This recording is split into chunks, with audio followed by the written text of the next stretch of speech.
राम लक्ष्मण की कहानी। नमस्कार दोस्तों, आज हम आपके बीच राम लक्ष्मण की कहानी साझा करने जा रहे हैं। इस कहानी में आपको रामायण के दो पात्र राम जी व लक्ष्मण जी के विषय में विस्तार से बताया जाएगा। आप इस कहानी को अंत तक सुनो। देखो, एक बार जब भगवान राम, भगवान लक्ष्मण और माता सीता राजा दशरथ के दिए हुए आदेश का पालन करने के लिए 14 वर्षों के वनवास के लिए निकल गए, तब भगवान राम, माता सीता और भगवान लक्ष्मण जी ने रास्ते में आने वाली सभी नदियों गंगा, यमुना, गोमती नदी में पितृदान करते हुए आगे की ओर चलने लगे। जंगल पहुंचकर भगवान राम, माता सीता और भगवान लक्ष्मण जी ने कंदमूल और फल खाकर जंगल में अपना जीवन यापन किया और धीरे धीरे समय गुजरने के बाद जब कार्तिक का महीना शुरू हुआ, तब भगवान राम ने अपने भाई लक्ष्मण जी से कहा, जाओ जंगल से कंदमूल और फल ले आओ और लाकर उनको अपनी भाभी सीता माँ को दे दो। अपने बड़े भाई भगवान राम की आज्ञा का पालन करते हुए भगवान लक्ष्मण जी जंगल से कंदमूल और फल ले आए और कंदमूल और फल लाकर माता सीता को दे दिया। भगवान राम ने अपनी पत्नी माता सीता से कहा कि बहुत जोर से भूख लगी है, जल्दी से यह फल और कंदमूल हम लोगों को परोस के दे दो। माता सीता ने कंदमूल और फल के 4 भाग किए और 4 जगह परोस दिया, जिसको देखकर भगवान राम और लक्ष्मण जी ने माता सीता से कहा कि यहाँ पर तो 3 लोग हैं, तो आपने 4 जगह पर क्यों परोसा है? माता सीता ने बताया कि यह जो चौथा हिस्सा है वह गौमाता का है। भगवान राम और लक्ष्मण जी गौमाता को खिलाने के लिए चले जाते हैं।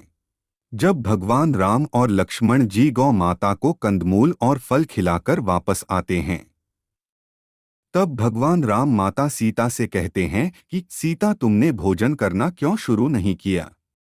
माता सीता ने बताया कि सबसे पहले मैं राम कथा सुनती हूँ, उसके बाद ही भोजन ग्रहण करती हूँ। भगवान राम और लक्ष्मण जी ने माता सीता से कहा कि आप मुझे राम कथा सुना दीजिए, लेकिन तभी माता सीता ने भगवान राम जी से कहा कि नहीं, आप मेरे पति हैं, जिसके कारण मैं आपको यह कथा नहीं सुना सकती। भगवान लक्ष्मण जी ने माता सीता से कहा, आप मुझे सुना दीजिए, जिसके बाद माता सीता ने भगवान लक्ष्मण जी से कहा, आप मेरे देवर हैं, इस वजह से मैं आपको यह कथा नहीं सुना सकती।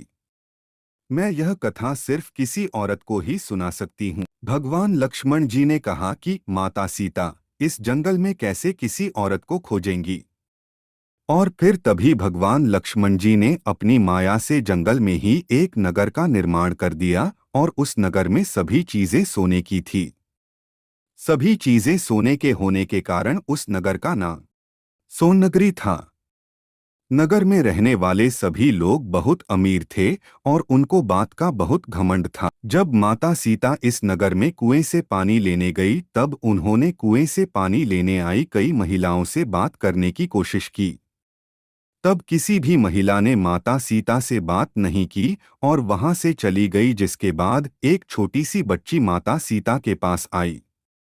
तब माता सीता ने उस बच्ची से कहा कि तुम मुझसे राम कथा सुनोगी, और तभी माता सीता ने कहा कि मेरे पति और मेरा देवर भूखे हैं, तुम मुझसे राम कथा सुन लो। लेकिन उस बच्ची ने कहा कि मेरी माँ मेरी प्रतीक्षा कर रही है, मुझे जाना होगा, और वह बच्ची वहां से चली गई। दोस्तों, कैसा लगा वीडियो? उम्मीद करता हूँ आपको अच्छा लगा होगा। अच्छा लगा हो पार्ट 2 आने वाला है। चैनल को सब्सक्राइब करो, लाइक करो, शेयर करो, मुझे सपोर्ट करो।